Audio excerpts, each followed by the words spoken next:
జై శ్రీరామ్ శ్రీమాత్రే నమః శ్రీ గురుభ్యో నమః 2024 సంవత్సరం సెప్టెంబర్ మాసంలో ద్వాదశ రాశుల వాళ్ళకి ఈ మాసం యొక్క మాస ఫలాలు. ఈ మాసం యొక్క మాస ఫలాలు ప్రసాదించే గ్రహ దేవతల యొక్క గోచార స్థితిగతుల్ని ప్రథమంగా మనం తెలుసుకుందాం. వృషభ రాశిలో గురుదేవుని సంచారము, మిథున రాశిలో మంగళ సంచారము. ఈ నెల బుధ భగవానుడు మూడు రాశుల్లో సంచరించబోతున్నారు.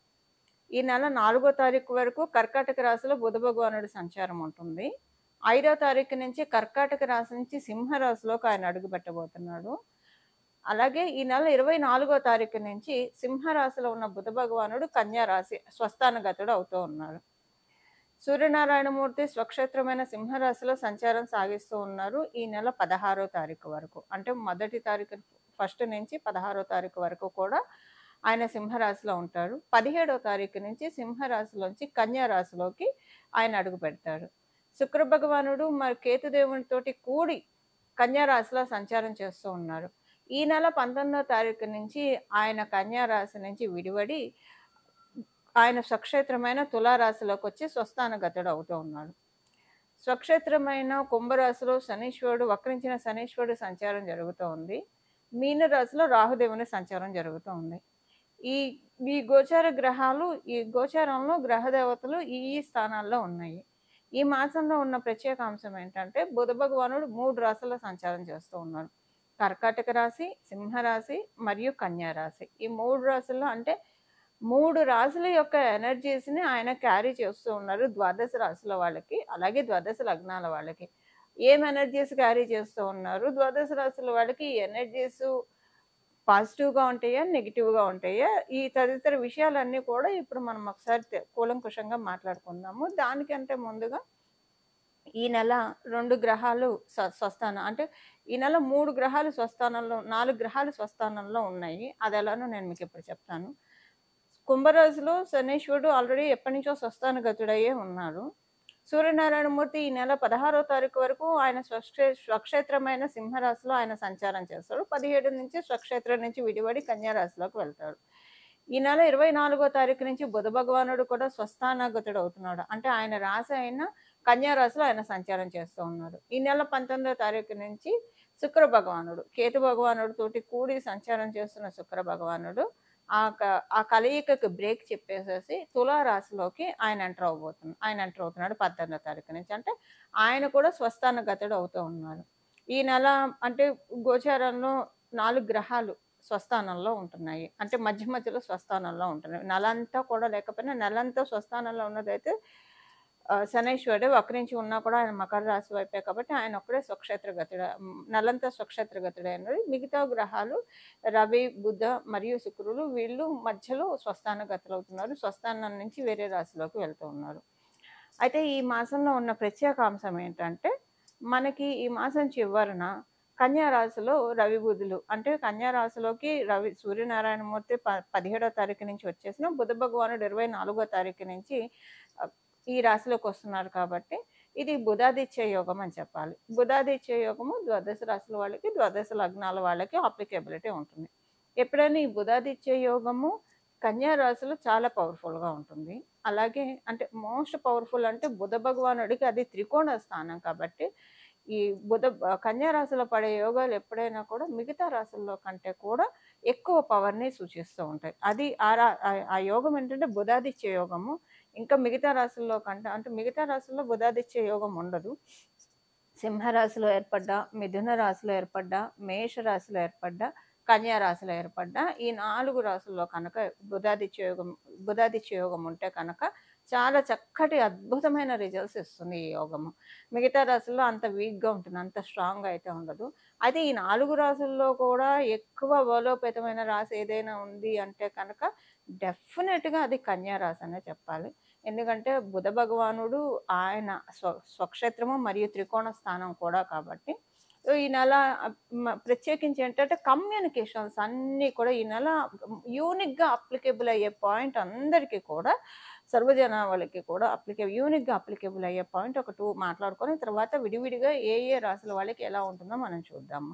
యూనిక్గా అప్లికేబుల్ అయ్యే పాయింట్ ఏముంటుందంటే మ్యాక్సిమం అందరితోటి రిలేషన్స్ చాలా కుదుట పడతాయి. సంబంధాలు మెరుగవుతాయి. సంబంధ బాంధవ్యాలు చాలా మెరుగవుతాయి.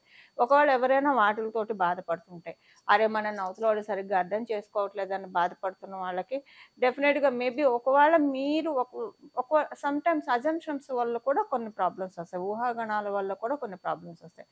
సపోజ్ ఒకవేళ అలాంటి ఊహాగానమే అవతల వాళ్ళ మీద మీకుండి వాళ్ళు మిమ్మల్ని అర్థం చేసుకోవట్లేదని మీరు బాధపడుతుంటే, అది తొలగిపోయే విధంగా కొన్ని సిట్యుయేషన్స్ క్రియేట్ అవుతాయి. అరే! నేనే తప్పుగా అనుకున్నాను. వాళ్ళు కరెక్ట్‌గానే ఉన్నారు అని అనుకుంటారు.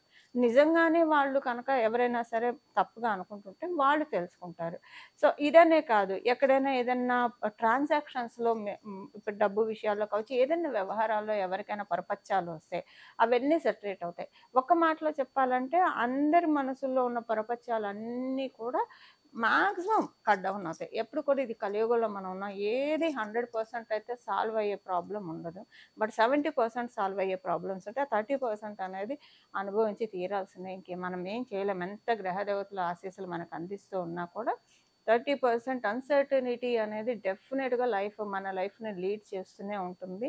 అది కలిపురుషుడి యొక్క ప్రకోపం వల్ల. ఇక కొన్నిటికి మనం సరెండర్ అయితే కనుక మన లైఫ్ చాలా బాగా ఉంటుంది. సో, ఇప్పుడు నేను ఈ విషయం అంతా ఎందుకు చెప్తున్నా అంటే యూనిక్‌గా అందరి మధ్య మంచి సంబంధ బాంధవ్యాలు ఏర్పడతాయి. సో, వసుదైక కుటుంబకం అనే నానుడిని నిజం చేస్తున్నా అన్నట్లు ఈ మాసం చివరి నుంచి మనకి కొనసాగుతుంది. అంటే 24వ తారీఖు నుంచి ఇప్పుడు నేను చెప్పిందంతా 24వ తారీఖు నుంచి అప్లికేబిలిటీ ఉంటుంది. బట్ 17వ తారీఖు నుంచి కూడా దీనికి కర్టెన్ రైజర్ అని చెప్పాలి ఈ విషయానికి. ఇది అందరికీ యూనిక్‌గా అప్లికేబిలిటీ ఉంటుంది. అదొక పాయింట్. అండ్ సెకండ్ థింగ్ ఏంటంటే అందరికీ కూడా మీరు అనుకుంటున్న కోరిక ఏదైతే ఉందో అంటే ఫైనాన్షియల్‌గా కావచ్చు, ఒక గృహం ఏర్పరచుకుందామని కావచ్చు, లేదంటే చదువుకోవాల్సిన వాటిల్లో కావచ్చు, ఇలా దేంట్లో అయినా సరే మీరు అనుకున్న వాటి విధంగా మీకు అవ్వకపోతూ ఉంటే, ఈ మాసం దానికి తదనుగుణంగా మీరు ఏ పనులు చేస్తే మీరు అనుకున్న గోల్స్‌ని, మీరు అనుకున్న టార్గెట్స్‌ని మీరు రీచ్ అవ్వగలుగుతారో, అలాంటి వాటిలకి గేట్‌వేస్ ఈ మాసం 17వ తారీఖు నుంచి ఓపెన్ అవుతాయి. ఇది ద్వాదశ రాశుల వాళ్ళకి, ద్వాదశ లగ్నాల వాళ్ళకి అందరికీ యూనిక్‌గా అప్లికేబుల్ అయ్యే పాయింట్స్ ఇప్పుడు నేను చెప్పినది. ఇప్పుడు మనము అసలు ఏ రాశి వాళ్ళకి ఈ మాసం అంతా ఎలా ఉంటుంది? అన్ని రాశుల వాళ్ళకి ఈ మాసం అంతా ఎలా ఉంటుందో మనం ఇప్పుడు చూద్దాము. తులా రాశిలో పుట్టిన వాళ్ళకి. మీరు తులా రాశిలో పుట్టినా, తులా లగ్నంలో పుట్టినా ఈ మాసం మీ గోచార గ్రహస్థితిలో మనం ఒకసారి కాలిక్యులేట్ చేద్దాం. అంటే గోచార గ్రహస్థితిలో ఫలితాలు మనం తెలుసుకుందాము. యూనిక్‌గా ఏంటంటే ఈ మాసం మీ రాష్ట్రాధిపతి శుక్రాచార్యుల వారు స్వస్థానగతులు అవుతారు. అది మీకు మంచిది. మీకు నవమ స్థానంలో మీకు మంగళ సంచారం జరుగుతూ ఉంది. నవమ స్థానంలో మంగళ సంచారము కుటుంబానికి సంబంధించిన విషయాల్లో కొన్ని మంచి మార్పులు తేబోతోంది. కొన్ని నిర్ణయాలు తీసుకుంటారు మీరు.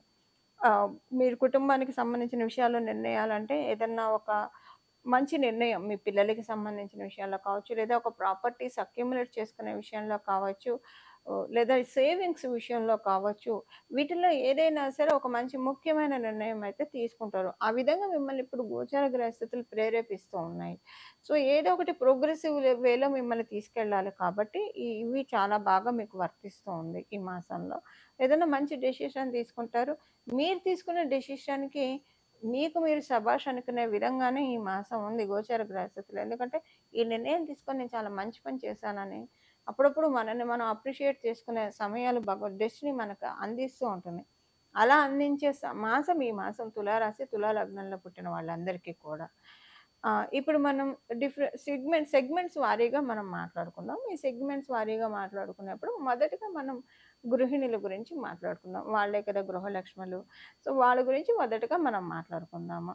అయితే ఈ గృహిణులు గురించి మాట్లాడుకునేప్పుడు అందరి మహిళల గురించి కూడా మనం మాట్లాడుకోవాలి. ఇప్పుడు గృహిణులు కొంతమంది వాళ్ళ ఇంట్లో చక్కగా వాళ్ళ బాధ్యతలను వాళ్ళు నిర్వర్తిస్తూ, వాళ్ళ కుటుంబం చక్కగా పురోభివృద్ధి సాగడానికి చాలా పాటుపడుతూ ఉంటారు. వాళ్ళ గురించి ఇంకా కొందరు మహిళలు ఎలా ఉంటారంటే, ఏ ఉద్యోగమో చేస్తూ ఉంటారు, వ్యాపారమో చేస్తూ ఉంటారు. అలా చేస్తున్న మీ ఇంటికొచ్చేప్పటికి మీరే గృహలక్ష్మి కదా! మీరే మీ ఇంటికి మహారాణి కాబట్టి, అలాగా అందరూ గృహిణుల గురించి మనం మాట్లాడుకుందాం. వర్కింగ్ గృహిణుల గురించి, అలాగే గృహిణి ధర్మాన్ని కంప్లీట్‌గా నిర్వర్తిస్తున్న గృహిణుల గురించి మనం తెలుసుకుందాము. ఇప్పుడే గృహిణులకి చాలా ఉత్తమమైన సమయము. అంటే ఆడవాళ్ళందరికీ అని చెప్పాలి. మీరు తులారాశి, తులా లగ్నంలో పుట్టి ఉండి, మీరు ఆడవాళ్ళైతే గనక చాలా మంచి శుభ సమయం ఇది. ప్రత్యేకించి ఈ మాసం 15వ తారీఖు నుంచి అనుకూలతలు బాగా ఉన్నాయి మీకు. ప్రశాంతత. మ బుద్ధి బుద్ధి అనేది చాలా మైండ్ చాలా ప్రశాంతంగా ఉంటుంది. ఇంకొకటేంటంటే ఏదైనా కూడా ఈజీగా తీసుకునే తత్వాన్ని అలవరుస్తుంది ఈ మాసం మీకున్న గోచార గ్రహస్థితులు. అది ఫైనాన్షియల్‌గా మంచి మార్పులు చోటు చేసుకునే మాసము. ఉదాహరణకి మీరు గృహిణులు సో, మీరేం వర్క్ చేయట్లేదు అని అనుకుంటే, ఇప్పుడు మీ గోచారం బావుంది కాబట్టి, మీ ఇంట్లో మీ పిల్లలు కావచ్చు, మీ హస్బెండ్ కావచ్చు చాలా బాగా బావుంటుంది. వాళ్ళకి ఇన్‌కమ్ స్థాయి పెరుగుతుంది. ఇన్‌కమ్ స్టాండర్డ్స్ పెరుగుతాయి. ఒకవేళ మీరు గృహిణి అయ్యి ఉండి, మీరు వ్యాపారమో, ఉద్యోగమో చేస్తూ ఉంటే, మీకే గ్రోతొస్తుందండి. మీకక్కడ బావుంటుందనమాట. మీరు చేసే వ్యాపారంలో కలిసొస్తుంది. మీరు చేసే ఉద్యోగంలో కలిసొస్తుంది. ఇలా ఈ మాసం గృహిణులకి అనుకూలంగా ఉంది. శుక్రాచార్యుల వారి బ్లెస్సింగ్స్ వల్ల అంత అనుకూలంగా ఉంది ఈ మాసము. కొంత 15వ తారీఖు వరకు కొంచెం పూర్తిగా అనుకూలంగా లేకపోయినా, తర్వాత నుంచి చాలా అనుకూలంగా ఉంది. ఇది గృహిణులకి. ఉద్యోగస్తులకి ఈ మాసము చాలా చక్కటి శుభ సమయము. ఉద్యోగస్తులు కాకపోతే మొదటి 4 రోజులు మటుకు ఉద్యోగస్తులకి ఖర్చు విపరీతంగా ఉంటుంది. ఇది మీరు మహిళలా, పురుషులా ఎవ్వరైనా అందరికీ ఈ పాయింట్ వర్తిస్తుంది. బాగా డబ్బు ఖర్చుంటుంది. అమ్మ బాబోయ్! ఏంటి ఖర్చులు అసలు ఎక్కడ మీరు అనుకోని ఖర్చులు వస్తూ ఉంటాయి. ఇవెలా నియంత్రించాలో అర్థం కాదు. కానీ పోనీ మీరు కాలిక్యులేట్ చేసుకుంటే ఏ ఖర్చు అనవసరమైనది కాదు. అలా అనిపిస్తుంది. తర్వాత మొదటి 4 రోజుల్లో ఏదో ఒక రోజు లేదా మీ జన్మజాతకం బాగోకపోతే కనీసం ఒక 2 రోజులైనా మీకు ఈ డబ్బు ఖర్చుంటుంది. ఆ తర్వాత మళ్ళీ కట్ అయిపోతుంది. ఆ తర్వాత ఇంకా మాసమంతా ఈ పాయింట్ అప్లికేబిలిటీ అయితే ఉండదు. తర్వాత ఇంకా అనుకూలంగా ఉంటుందని చెప్పాలి. మొదటి వారంలో ఖర్చయిన డబ్బులు మీకు మళ్ళీ ఏదో ఒక రకంగా రీయింబర్స్ అవుతాయి. భగవంతుడి నుంచి రీయింబర్స్ అవుతాయి. సో, అంటే మీకొక మంచి ఆపర్చునిటీ రావడమో, లేదా ఏదన్నా అనుకోని అమౌంట్ ఎప్పటినుంచో ఎదురు చూసిన అమౌంట్ రావడమో, లేదా కొన్ని ఆశలు వదిలేసుకున్న అమౌంట్స్ రావడమో, ఇలా ఏదైనా జరుగుతుంది. సో, దాంతోటేంటంటే మీరు మళ్ళీ కొంత రిలీవ్ అవుతారు. పోన్లే అక్కడ పోయినా ఇక్కడొచ్చాయి అని అనుకుంటారు. ఉద్యోగస్తులకి ఇవి పాయింట్స్. వ్యాపారస్తులకి అనుకూలంగానే ఉంది. వ్యాపారస్తులకి అదృష్టకరమైన సంఘటన అయితే డెఫినిట్‌గా ఒకటి చోటు చేసుకుంటుంది. అదృష్టకరమైన సంఘటన ఒకవేళ మీరు వ్యాపారస్తులై మీ ఇంట్లో వాళ్ళకి ఆరోగ్యం బాగోకపోతే ఆరోగ్యం హీల్ అవుతుంది. చక్కగా కుదుట పడతారు. ఈ వ ఈ ఈ మాసం మీ ఇంట్లో వాళ్ళు కుదుట పడతారు. అలాగే వ్యాపారస్తులందరికీ కూడా ఈ మాసం ఏదైనా ఒక అదృష్టకరమైన విషయం చోటు చేసుకుంటుంది. ఆనందపడే విషయం అయితే చోటు చేసుకుంటుంది. మీ జన్మ జాతకం సహకరించకపోయినా డెస్టినీ అయితే అసలుంటూ కొంత మీకు ఏదో ఒకటి అనుకూలతలనైతే కలిగిస్తుంది. అదృష్టం కాకపోయినా అనుకూలతను కలిగిస్తుంది. మీ జన్మ జాతకం బాగుంటే డెఫినిట్‌గా ఒక అదృష్టకరమైన సంఘటన ఈ మాసంలో మీరు చూస్తారు. ఇది వ్యాపారస్తులందరికీ కూడా. విద్యార్థినులకి ఈ మాసము అనుకూలమైన శుభ సమయము. అనుకూలమైన శుభ సమయము కాకపోతే మీరు ఫ్రెండ్స్ తోటి కొంచెం జాగ్రత్తగా ఉండాలి. ఫ్రెండ్స్ తోటి ఎక్కువ మాట్లాడకుండా రిజర్వ్డ్‌గా ఉంటే ఈ మాసం మంచిది. First thing. And second thing ఏంటంటే విద్యార్థినులందరికీ కూడా ఈ మాసం మీకు కమ్యూనికేషన్స్ చాలా బాగా ఉంటాయి. అందరితోటి బాగా ప్రాపర్‌గా అంటే మీరు చెప్పాలనుకుంది కమ్యూనికేషన్ అంటే ఏదైనా ప్రెజెంటేషన్ చేసే అవకాశం మీకొస్తుంది. సో, మీ స్కిల్స్‌ని, మీ టాలెంట్‌ని, మీ ప్రతిభని అందరిలోకి ఎక్స్‌పోజ్ అయ్యే శుభ సమయము ఈ మాసంలో గోచర గ్రహస్థితిని మీకు కలగజేస్తుంది. అది ఏదైనా అవ్వచ్చు. మీ స్కిల్స్, మీ టాలెంట్ అందరికీ కూడా ఎగ్జిబిట్ అవుతాయి. చాలా ఇన్ ఎ గుడ్ నోట్‌లో మీరొక మంచి పేరు కూడా తెచ్చుకుంటారు. చాలా డిసిప్లిన్డ్ అవుతారు మీకు మీరే. అసలు యాక్చువల్‌గా గత మాసం నుంచే ఇది స్టార్ట్ అవుతుంది. డిసిప్లిన్డ్‌గా అవుతారు. మీ థాట్ ప్రాసెస్ చాలా ఫిల్టర్ అవుతుంది. సో, అన్ని మంచి నిర్ణయాలు తీసుకుంటారు. బావుంటుంది విద్యార్థినులకి ఈ మాసము. ఇప్పుడు మనం సీనియర్ సిటిజన్స్ గురించి మాట్లాడుకుంటే, సీనియర్ సిటిజన్స్‌కి ఈ మాసము పూర్తిగా అనుకూలంగా లేదు. అలాగని పూర్తిగా ప్రతికూలంగా కూడా లేదు. అందువల్లేంటంటే, మీ జన్మ జాతకం సహకరిస్తే మీకు బాగుంటుంది. ఎందుకంటే, పూర్తిగా అనుకూలంగా లేకపోయినా కొంతవరకు అనుకూలంగా ఉంది కాబట్టి, ఒకవేళ మీ జన్మ జాతకం సహకరించకపోతే కొంత ప్రతికూలంగా కూడా ఉంది. పూర్తిగా ప్రతికూలత లేదు గానీ, కొంత ప్రతికూలత ఉంది కాబట్టి, అది ఇంకా యాడెడ్ థింగ్ అవ్వడం వల్ల కొంచెం స్ట్రెస్ ఉంటుంది సీనియర్ సిటిజన్స్‌కి. సో, ఒక నెల, ఒక 2 నెలలు ఓపిక పడితే మీకు కూడా అంతా సెట్ అవుతుంది. అంటే మనం ఏదైనా పరిహారం చూస్తాం కాబట్టి, ఆ పరిహారం చేసుకుంటే కనుక ఒకవేళ మీ జన్మజాతకం ప్రతికూలంగా ఉన్నా దాన్ని కవరప్ చేసే విధంగా గోచారం మిమ్మల్ని కాపాడుతున్న అనుకూలమైన స్టేజ్‌లోకి తీసుకెళ్తుంది. ఇది తులారాశిలో పుట్టిన వాళ్ళందరికీ కూడా ఈ మాసం యొక్క గోచార గ్రహస్థితుల ఫలితాలు. ఈ మాసం చేసుకోవాల్సిన పరిహారం వచ్చేసేసి బుధాదిత్య యోగం కన్యా రాశిలో మనకి జరుగుతూ ఉంది. అందులో మనకి ఈ నెల 19వ తారీఖు నుంచి శుక్ర భగవానుడు కూడా స్వస్థాన గతుడు అవుతూ ఉన్నాడు తులా రాశికెళ్ళి. ఆ రాశిలో ఆయన చాలా కంఫర్టబుల్‌గా ఉంటాడు. వృషభ, తులా రాశులు, మకర, కుంభ రాశుల్లో ఆయన డెఫినెట్‌గా కంఫర్టబుల్‌గా ఫీల్ అవుతాడు. ప్రత్యేకించి తులా రాశి కళత్రకారకుడైన శుక్ర భగవానుడు కళత్ర స్థానాల్లో చాలా బాగా ఉంటాడు. కళత్రం అంటే కళ్యాణం, స్పౌస్ అనమాట.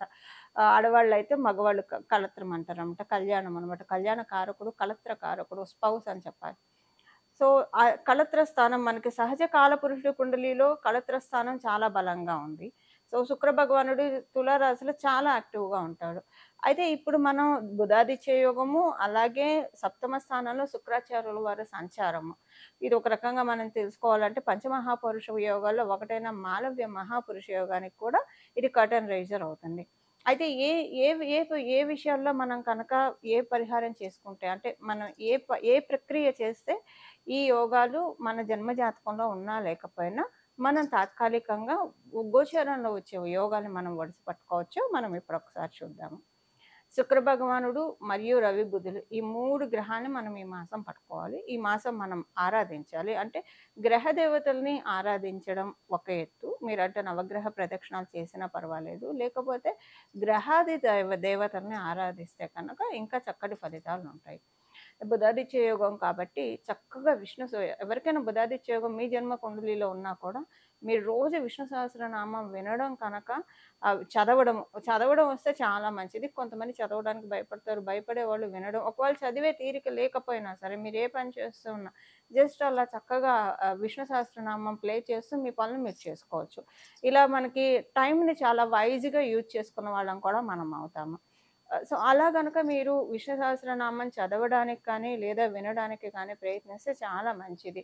జనరల్‌గా కూడా బుధాదిత్య యోగం ఉన్న వాళ్ళకి అల్టిమేట్ రెమెడీ ఆహ్, డెఫినిట్‌గా విష్ణు సహస్రనామం చదవడం లేదా వినడము. ఇక భగవంతుడు సిగ్నేచర్ చేసిన ఆ భగవంతుడు ఆటోగ్రాఫ్ పెట్టబడినది అవుతుంది వాళ్ళ జన్మ జాతకం.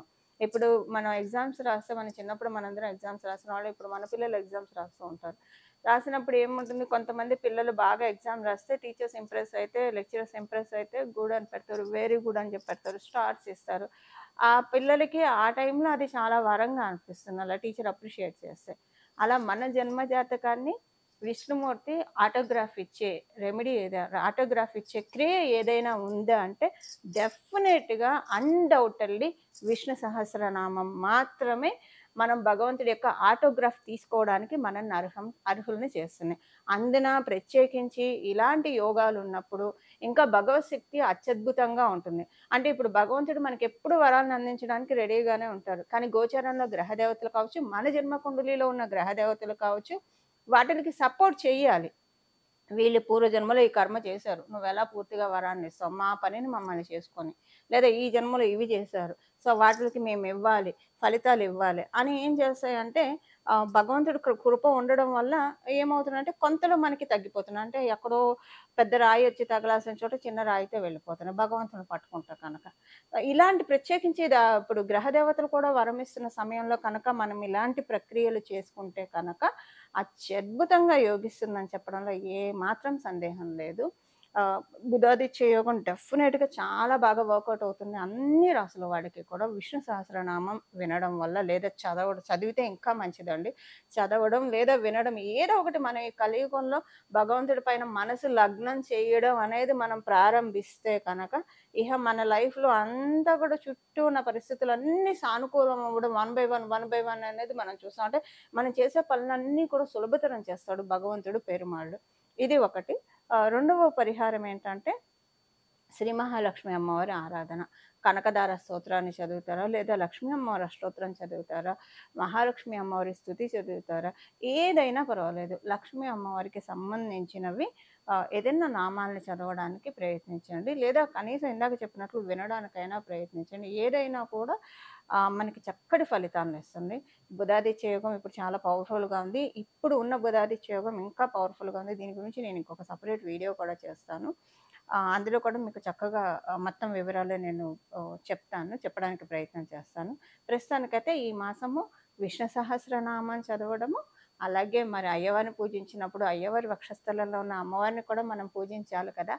అలా శ్రీ మహాలక్ష్మి అమ్మవారి సహస్రనామం చదవడం కానీ, వినడం కానీ, లేకపోతే మహాలక్ష్మి అమ్మవారికి సంబంధించిన ఏదైనా స్తుతి చేయడం వల్ల మనకి చాలా చక్కటి శుభ ఫలితాలొస్తాయి. ఈ విధంగా మనం అందరం కూడా భగవంతుడిచ్చిన ఈ కాలాన్ని చక్కగా సద్వినియోగం చేసుకుంటూ, నిత్య దైనందిన జీవితంలో మన కర్తవ్యాల్ని, మన బాధ్యతల్ని మనం నిర్వర్తిస్తూ భగవంతుడి యొక్క పాదాల్ని మనం పట్టుకుందాము.